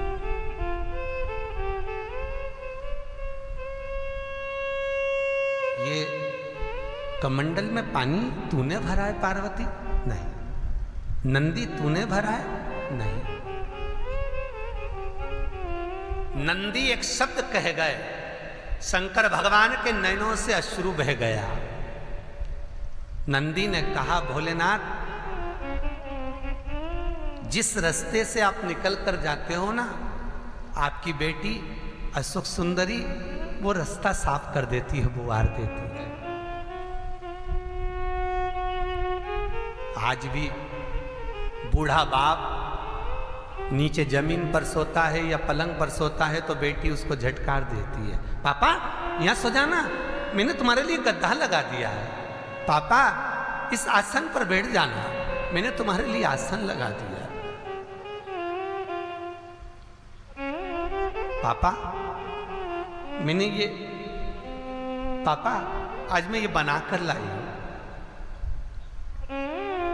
अशोक सुंदरी ने अपने भाई गणेश के लिए जब मोदक बनाया था तो गणेश को तो बाद में खिलाया, पहले उस मोदक का चूरमा बनाकर, कहते हैं शंकर जी को चूरमे का प्रसाद चढ़ता है, सबसे पहला चूरमा मेरी अशोक सुंदरी ने बनाया था अपने बाबा के लिए, अपने पिता के लिए।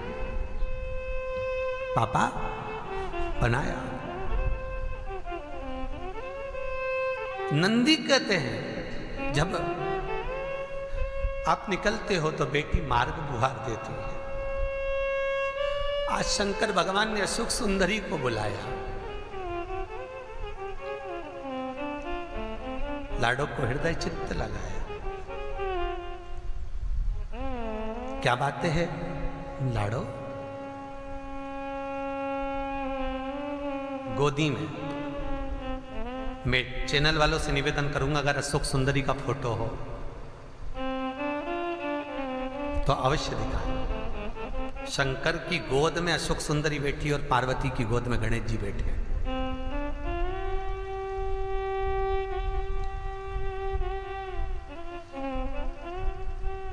शंकर के परिवार का अगर दर्शन करोगे तो शंकर की गोद में अशोक सुंदरी है और पार्वती की गोद में गणेश है। गोद में बिठाकर अशोक सुंदरी से शंकर कह रहा है, अशोक सुंदरी लाडो तू क्यों पानी भरती है? नंदी है ना, श्रृंगी है ना, भृंगी है ना, वो भर देंगे ना। अशोक सुंदरी का शब्द सुनना। बाबा मां कह रही थी कि तेरी शादी हो जाएगी जब तू चली जाएगी, पर जब तक हो ना पापा पिता बाबुल तब तक तो सेवा करना चाहिए ना। बेटी कुंवारी है, मेरा निवेदन है, वो बाबुल के प्राण है साहब। लोग फोन कर कर पूछते हैं बेटी की शादी करना है, गुरुजी कब होगी? मेरा निवेदन है ये खुद इतना भाग्य लेकर आइए साहब कि इसकी शादी होने के बाद आप बुलाओगे भी ना तो वो 50 बार बहाने कर जाएगी, मम्मी टाइम नहीं मिल पा रहा, ये कोरोना महामारी आ गई, ये कुछ आ गया। आएगी नहीं।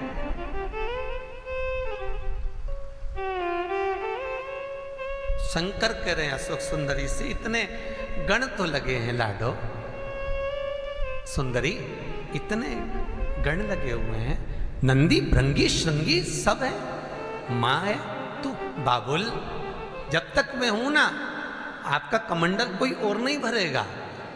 बहुत ध्यान देना, बहू और बेटी में ये अंतर होता है। बहू को कहना पड़ता है कि बेटा चाय बना दे मुझे पीना है, और बाबुल जब आता है बेटी उसका मुख देखकर पहचान जाती है कि मेरे पापा को आज चाय देना है मुझको। बेटी पहचान जाती है कि मेरे बाबुल को जल की जरूरत है, चाय देना है उसको।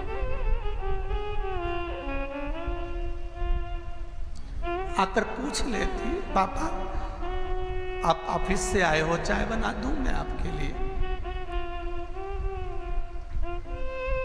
मम्मी कहां गई? बाप कहता है वो बना देगी ना बेटा, तू बैठ, तू पढ़ ले, तू ये काम कर ले। नहीं पापा मैं बना कर लाती हूं। नहीं आता तो भी बनाएगी, दौड़ेगी। उसकी दशा अशोक सुंदरी शंकर से कहती है बाबा जब तक मैं हूं कमंडल में भर दूंगी। बाबा आपको मेरा भरा हुआ कमंडल ठीक नहीं लगता क्या? लाडो ऐसा नहीं कहा मैंने। बाबा कैलाश पर बहुत कंकर हैं, बाबा कैलाश पर बहुत कांटे हैं, बाबा मैं मार्ग बुआर देती हूं। शंकर भगवान अशोक सुंदरी को देखकर भाव से मन में विचार करते हैं, भगवान बेटी तो हो पर वो बेटी जीवन का सुख देने वाली हो, सुख देने वाली। इसलिए शायद माता पार्वती अशोक सुंदरी का जो श्याम वर्ण था, काली दिख रही थी, मां को दुख शायद इसीलिए हुआ होगा, मेरी बेटी से को देखकर मुझसे ज्यादा दुख शायद शंकर भगवान को होगा, शायद शिव को।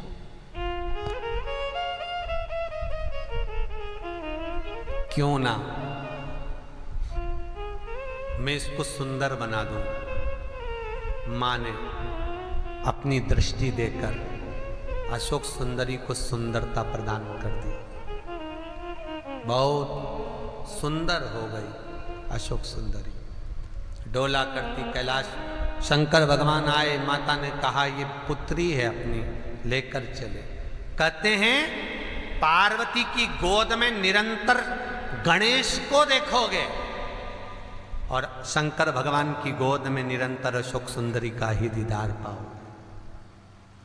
इसलिए शंकर भगवान ने गणेश और कार्तिकेय को तो दूर भी रखा, अशोक सुंदरी को तो बीच मध्य में रखा, बीच मध्य में, मध्यस्थ में। आ गए कैलाश, समय आया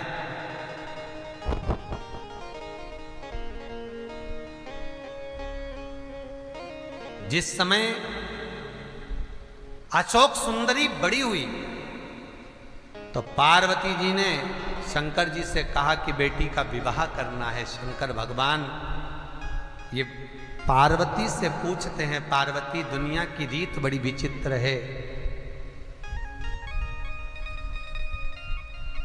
कि पालता पोसता कोई और, जन्म किसी और ने दिया और ले जाता कोई और।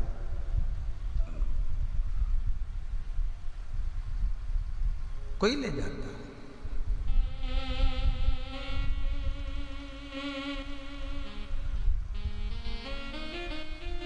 जन्म देने वाली मां और ले जाने वाला कोई और, पर विवाह तो करना पड़ेगा। राजा नहुष के साथ में शंकर भगवान अपनी बेटी अशोक सुंदरी का विवाह करते हैं। विवाह राजा नहुष के साथ में जब पक्का हो गया,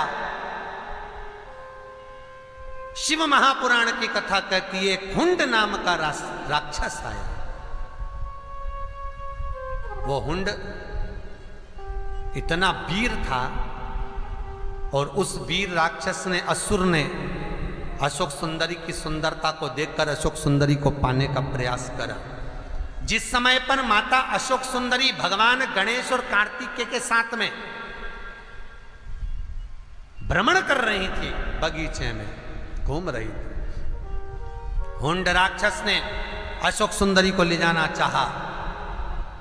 तब भगवान गणेश के साथ में हुंड राक्षस का युद्ध हुआ, पर हुंड राक्षस का युद्ध तो हुआ पर गणेश जी से जीत नहीं पाया। भगवान गणेश हुंड से जीत नहीं पाए, क्योंकि हुंड के पास में ब्रह्मा का बल था, हुंड राक्षस के पास में, असुर के पास में देवताओं का बल था।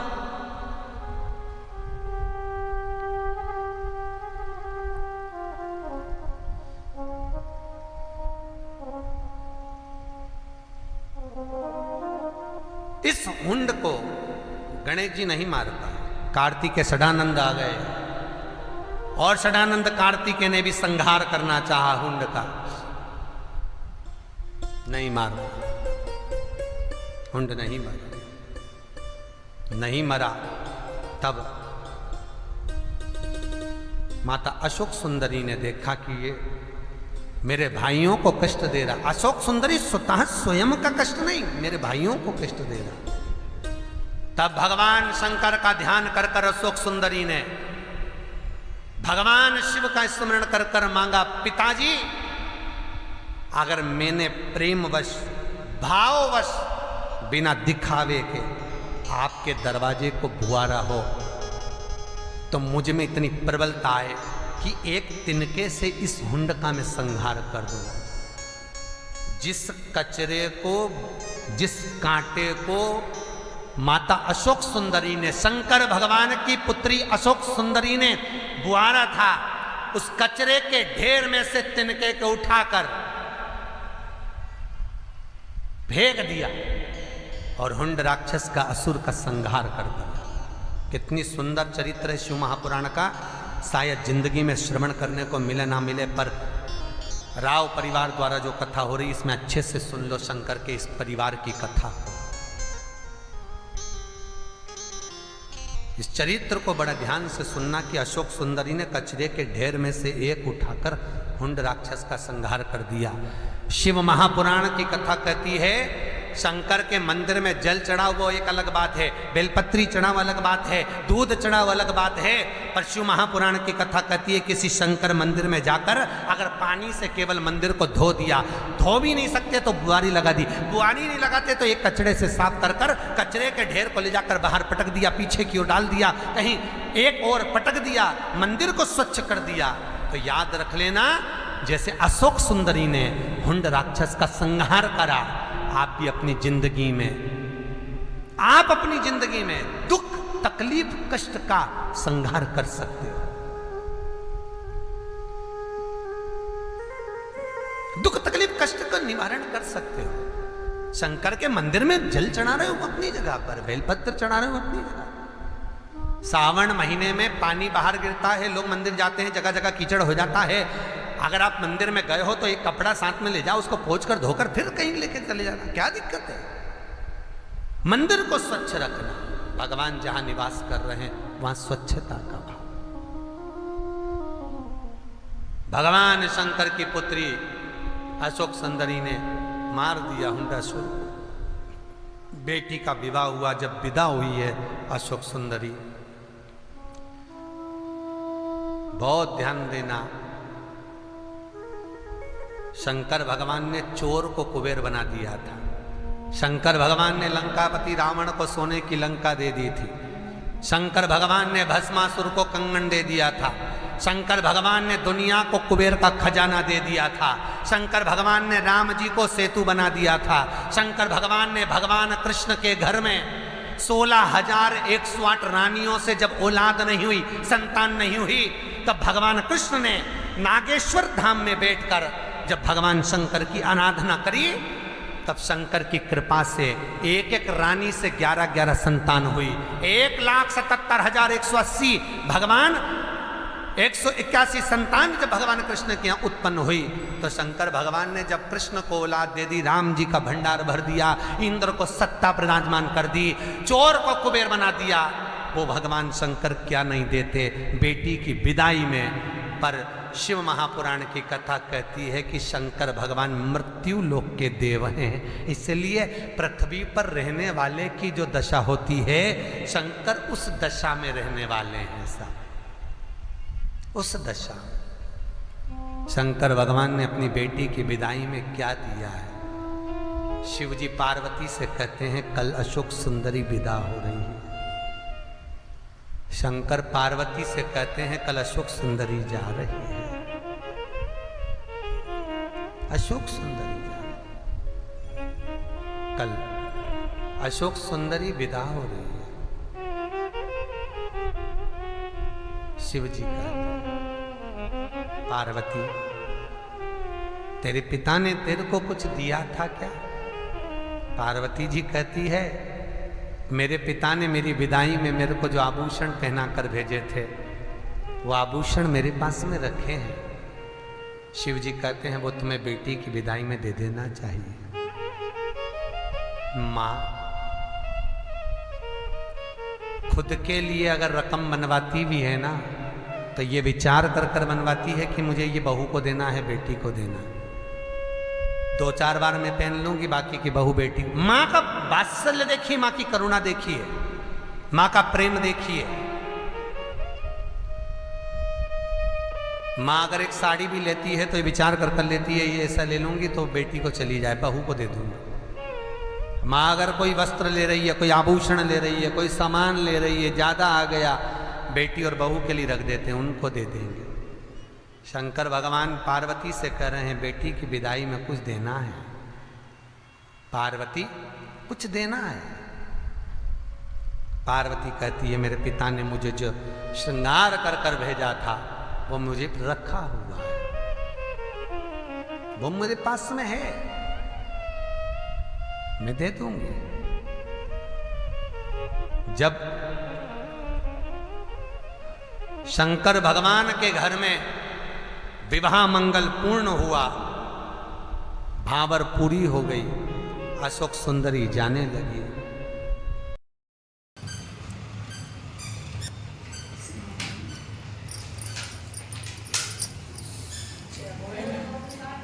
मिलेंगे बाबा मंगलवार में। जय श्री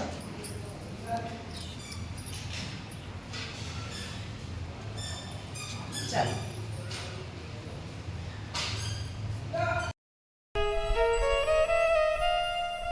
पास में बिठाकर मेरी माँ पार्वती सुंदरी अशोक सुंदरी का श्रृंगार कर रही है, साज सजा रही है।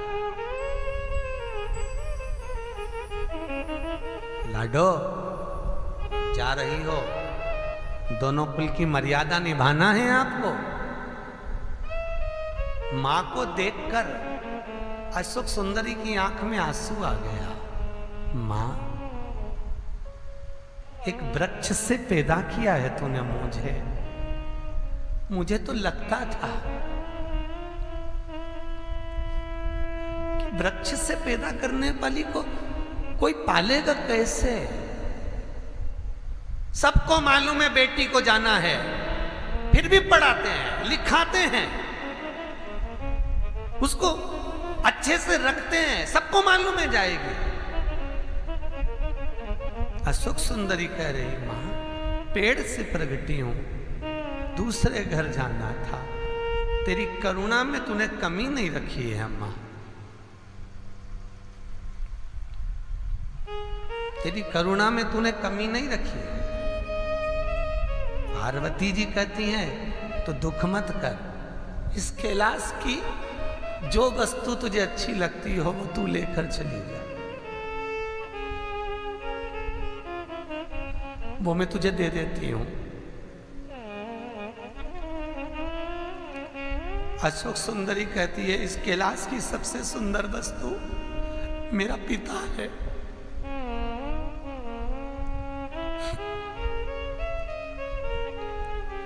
इस कैलाश की सबसे सुंदर वस्तु मेरा बाप है, मेरा बाबुल है।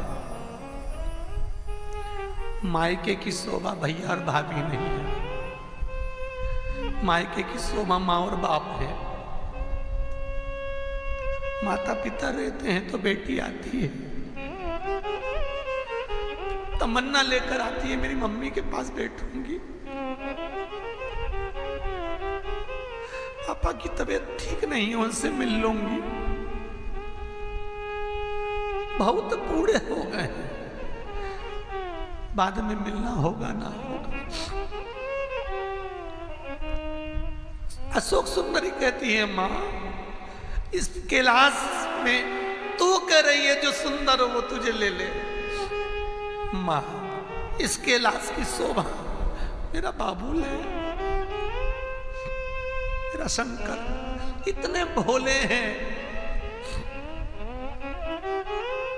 इतने भोले हैं शंकर। माँ कन्यादान के समय पिताजी कह रहे थे मेरा मन कर रहा है तेरे साथ चल चलूं। पिता को ये भी नहीं मालूम है कि बेटी के घर नहीं जाते। बाबुल कह रहा है मैं चलता हूं तेरे साथ। नंदी को सामने खड़ा करा, बेटी का हाथ शंकर भगवान ने अपने हथेली पर रखा, नंदी पर चढ़ाया।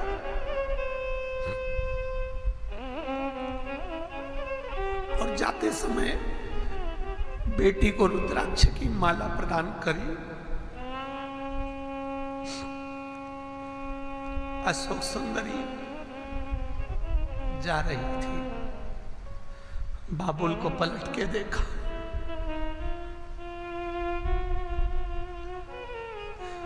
नंदी से कहा थोड़ा रुको।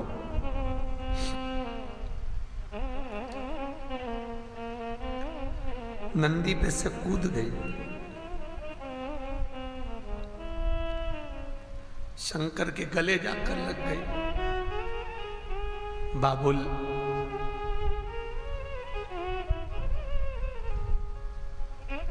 शिव कहते हैं तू सुखी रहे। जैसे आज मैं एक बेटी को विदा कर रहा हूं, अशोक सुंदरी तू मेरे प्राणों से प्रिय है, मेरे शिवलिंग के पास में तेरा स्थान होगा। कोई कुंवारी कन्या उस अशोक सुंदरी के स्थान पर भी अगर पूजन करती है, मैं उसको बेटी के तुल्य रखूंगा, कभी दुखी नहीं देख सकता। अशोक सुंदरी के जीवन में सुंदरता बनी रही, सुख बना रहा। इसलिए हम आपको बार बार कहते हैं अशोक सुंदरी का स्थान मूल है। बाबुल क्या दे सकता है? क्या प्रदान कर सकता है? शंकर इतने भोले हैं, आज बेटी बाप को भोला संबोधन कर रही है। ये भोला है शिव, बड़े भोले। शिव पुराण कह रहे हैं, भगवान शंकर का चरित्र कहता है।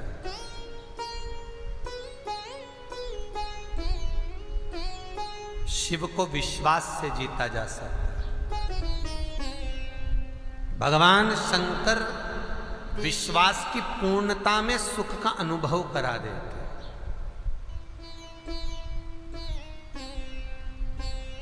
चरित्र आया शिव महापुराण का, ब्रह्मा जी से कहकर सृष्टि खंड को बढ़वाया। ब्रह्मा जी ने जो सृष्टि की रचना करी है,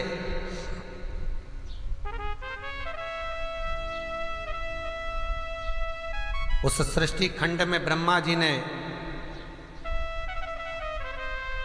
हृदय से दक्ष को, मनु शत्रुपा को, तानपात प्रियवत कन्या देहूति प्रसूति आकुति को प्रकट किया।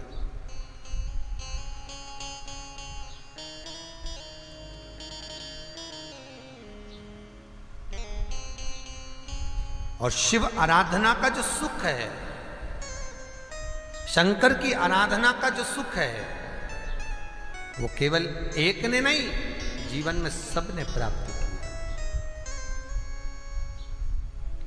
जीवन में सबने उस सुख को पाया। शिव आराधना का सुख ही कुछ और है। शिव आराधना का सुख ही कुछ और।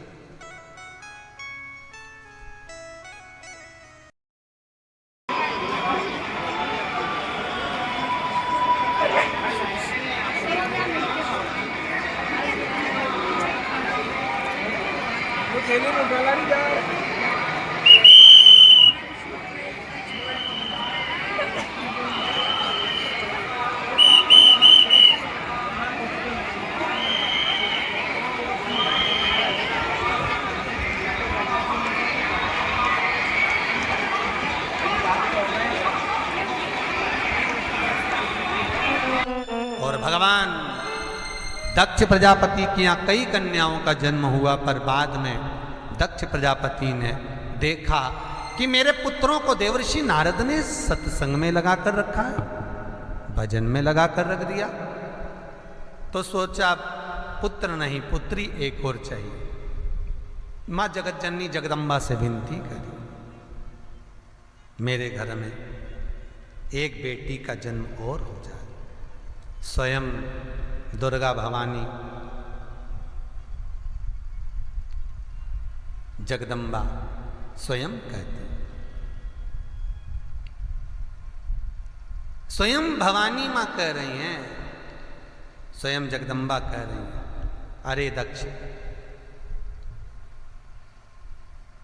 तेरे यहां पर पहले भी इतनी सारी कन्याओं का जन्म हुआ,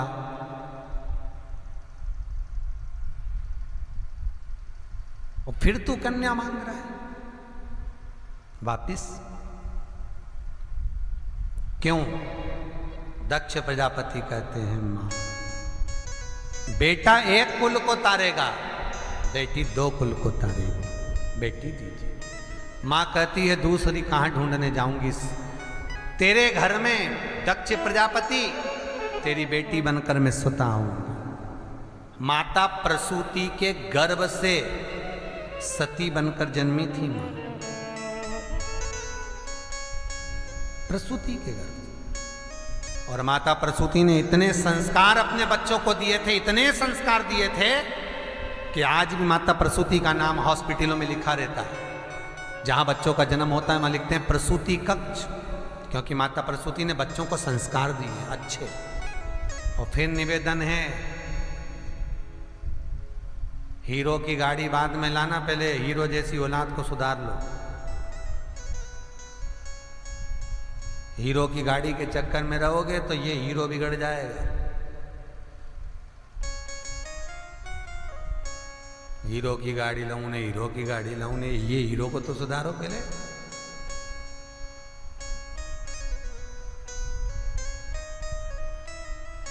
एक बेटा मोटरसाइकिल चालू करके जा रहा था, बुलेट, बहुत जल्दी में, जूते मूते पहने, बुलेट जो चालू करी, बाप कुर्सी पे बैठा था, आवाज लगाई, बेटा इधर आ। हाँ पापा इधर आ। और बेटा दौड़ के आया, हाँ क्या काम है, बोले जल्दी से। पानी ला दे एक गिलास अंदर से। बेटा अंदर गया पानी लेने, जूते पहने हुआ था, मम्मी को बुलाया, मम्मी पापा में बिल्कुल अक्ल नहीं है, मैं इतनी जल्दी काम से जा रही हूँ और पापा मेरे को पानी लाने का बोल रहे हैं, बताओ। मम्मी पापा को एक लोटा पानी दे दो।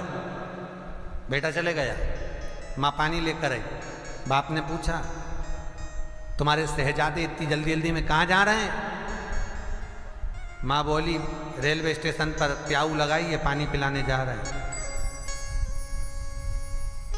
बाप माथा ठोक के बोला, घर में बाप को एक गिलास पानी नहीं पिला रहा, मैं रेलवे स्टेशन पे पानी पिलाने जा रहा।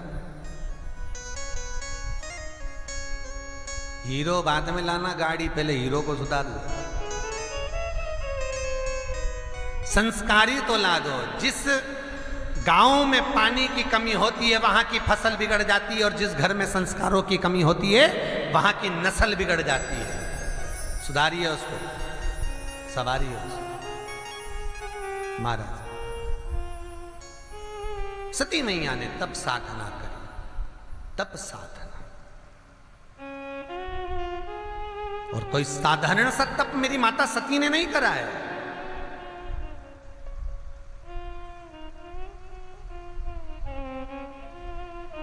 माता सती ने जो तप करा, जो साधना करी, वो सुख देने वाली थी महाराज।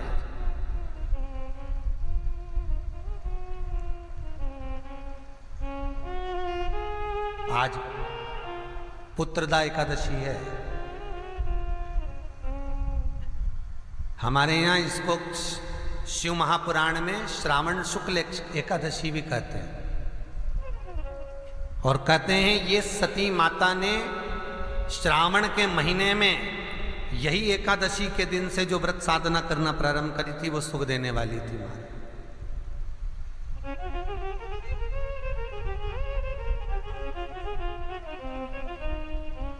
पहली बार माता सती ने भगवान शंकर की आराधना आज ही से चालू करी थी।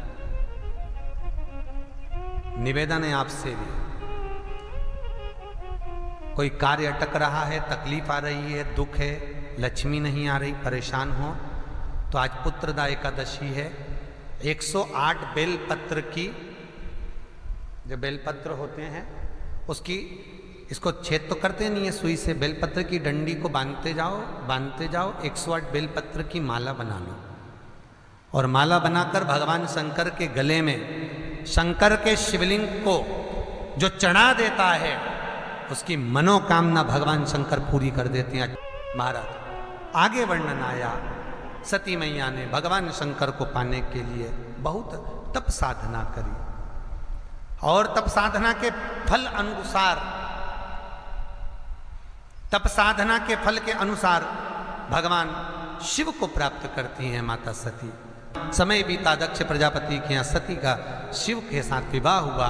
समय आया, दक्ष प्रजापति अपमान करे भगवान शंकर का। शंकर भगवान उसी समय तप में लीन हुए। यज्ञ करा दक्ष प्रजापति ने, सबको बुलाया, शिव को नहीं। सती माता उस यज्ञ में गई, जलकर भस्म हुई। वही सती माता हिमालय राज के यहाँ पार्वती के रूप में विख्यात हो गई। और पार्वती के रूप में विख्यात हुई माता पार्वती। घोर तप करी भगवान शंकर का, घोर तप करा, और उस तप साधना से भगवान शंकर को माता पार्वती ने प्राप्त किया। घोर साधना महाराज।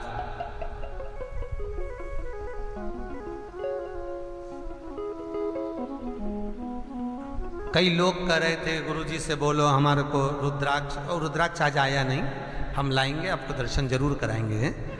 2-4 दिन कथा है, आपको एक मुखी रुद्राक्ष का दर्शन श्रावण में अवश्य कराएंगे। दूसरा, कई लोग कह रहे थे रुद्राक्ष हमको लेना है, गुरुजी के पास मिलेगा। नहीं, हमारे यहाँ कुछ नहीं मिलेगा, हमारे यहाँ रुद्राक्ष वगैरह नहीं मिलता है। ओरिजिनल रुद्राक्ष लाइए, प्रेम से लाओ। उस रुद्राक्ष की परख कैसे करना है वो हम कल की कथा में आपको वर्णन जरूर करेंगे। और रुद्राक्ष का पानी शंकर भगवान को किस स्थान पर चढ़ाएं कि घर में संपदा की कभी कमी ना हो। कोई व्यापार में अगर धन डूब भी गया है, पैसा चले भी गया है, तो आ जाए, उसके लिए रुद्राक्ष का पानी। और कौन से रुद्राक्ष का जल शंकर को समर्पित किया जाता है वो अपन कल की कथा में लेंगे, आगे बढ़ेंगे। भगवान शंकर की आराधना माता पार्वती जी करी है, गौर तप करा भगवान शंकर को पाने के लिए, गौर तप। और उस तप साधना में माता पार्वती और शिव का मंगल विवाह हुआ है। बड़े भाव और आनंद से भगवान शंकर दूल्हा बने। हमारे यहाँ कहते हैं दूल्हे को बना, बना मतलब शादी में पहले से गाते हैं 8 दिन पहले, बना जी बना जी बना जी। और दुल्हन को कहते बनी, बनी दुल्हन को कहा जाता है। तो बना और बनी, और दोनों में ही नहीं बनी तो काय का बना और काय की बनी, इसलिए दोनों में बने तो समझ लो बना और बनी है महाराज। शंकर और पार्वती का सुंदर भाव मिलन होता है, आनंद में शिव जी दूल्हा बनकर जाते हैं महाराज।